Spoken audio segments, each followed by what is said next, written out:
Hi, I'm Branden. Hello, my name is Branden Anderson. I'm a fourth year student, and next year I'll be graduating. So this is our ME106 project. I'll hand it over to Gio to go and explain what he did in this project, what he learned, and after that I'll explain what I did in this project and what I learned. So, in this project, well, I will start saying what we did together. So we built this box all together. It's out of plywood. It was 2x4, correct?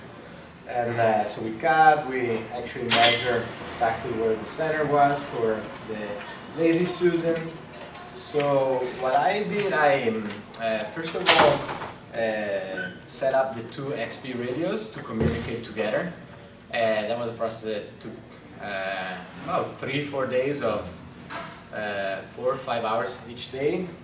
I then programmed the Arduinos on the stepper motor side and on the sensor side, and then yeah, that's about it. What I learned. You can speak about that. What I learned from this, well, we both learned together, I think, about the strain gauge. Then Branden will illustrate a little bit more in detail later. I learned how to use XP radios. That is not very intuitive.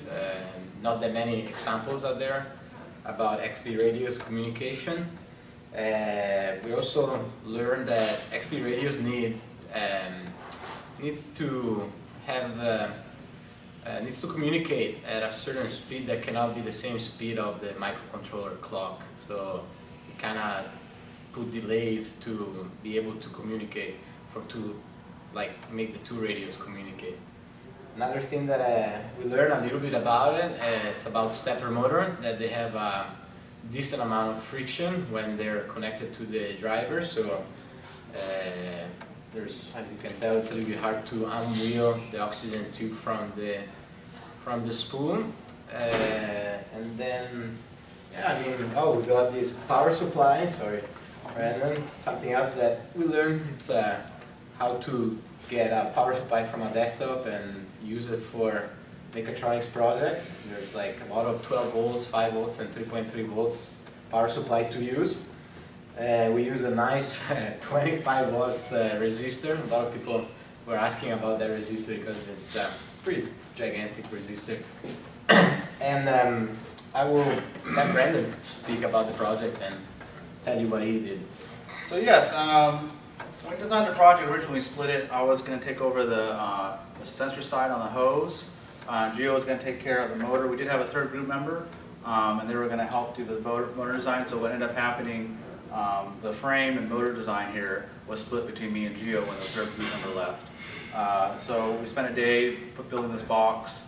Me being a carpenter, having a background, I handed off to Gio to show him how to do the cuts and that type of thing.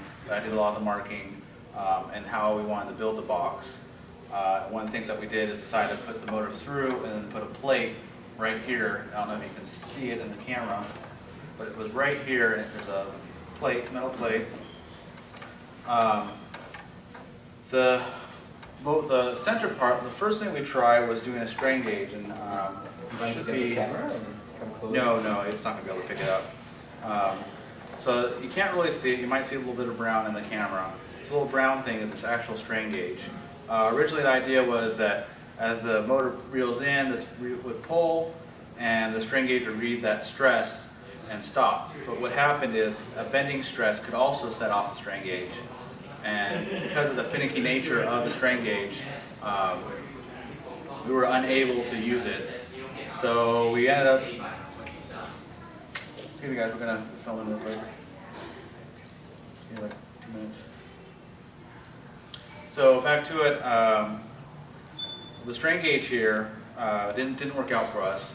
Even with the amplifier, we were still only getting microvolt readings. So what we ended up doing is ditching the whole strain gauge together, and in fact, I ended up ruining the strain gauge because of that. So the next thing we tried was a regular accelerometer. So I made this shield with all these traces on there after doing a breadboard design. And it sort of worked, but it had erroneous readings Gio spent a night, he went to Fry's and got a tilt sensor because he also wanted to try out the accelerometer. He wanted to get experience with it. And his design actually worked better, so we ended up implementing his design as opposed to mine. And then we worked together on figuring out the actual physics behind why this would work. So one of the things we did is we added little rubber bumpers to increase the coefficient of friction on the bottom of the box. And that allowed it to better sense movement because it would, once it goes from static to kinetic friction, moving friction, there would be a little bit of different acceleration. And so that the acceleration and deceleration is what triggers this to go. I will add, I don't know if you Go ahead now. all said, in terms of what we learned, I think the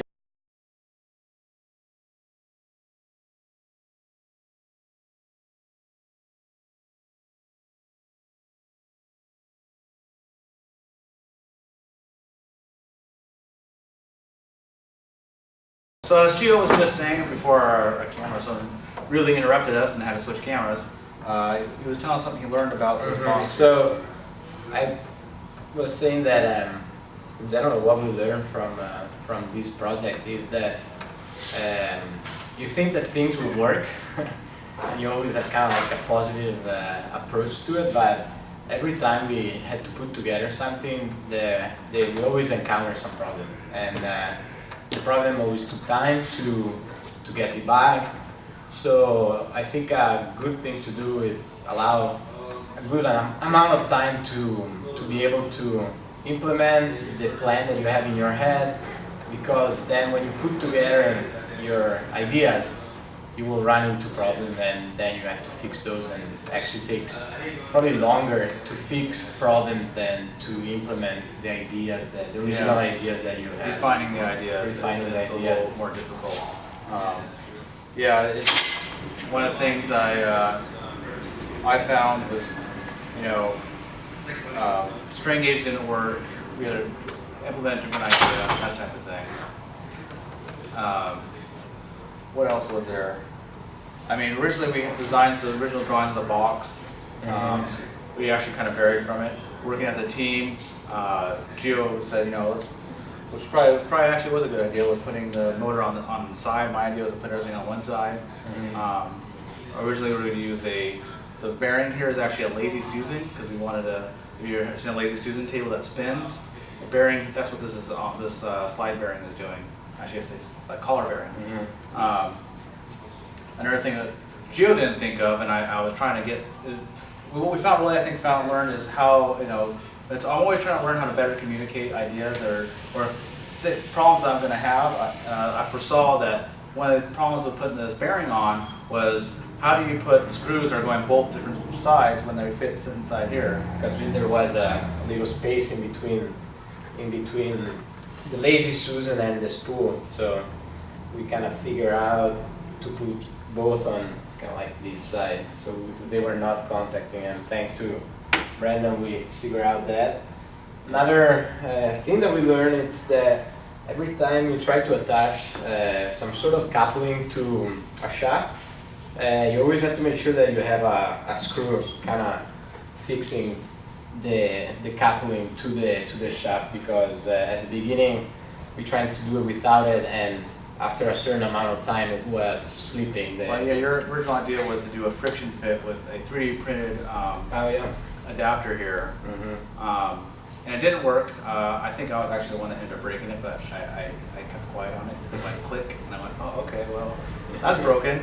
Oh, Gio, looks like you broke it.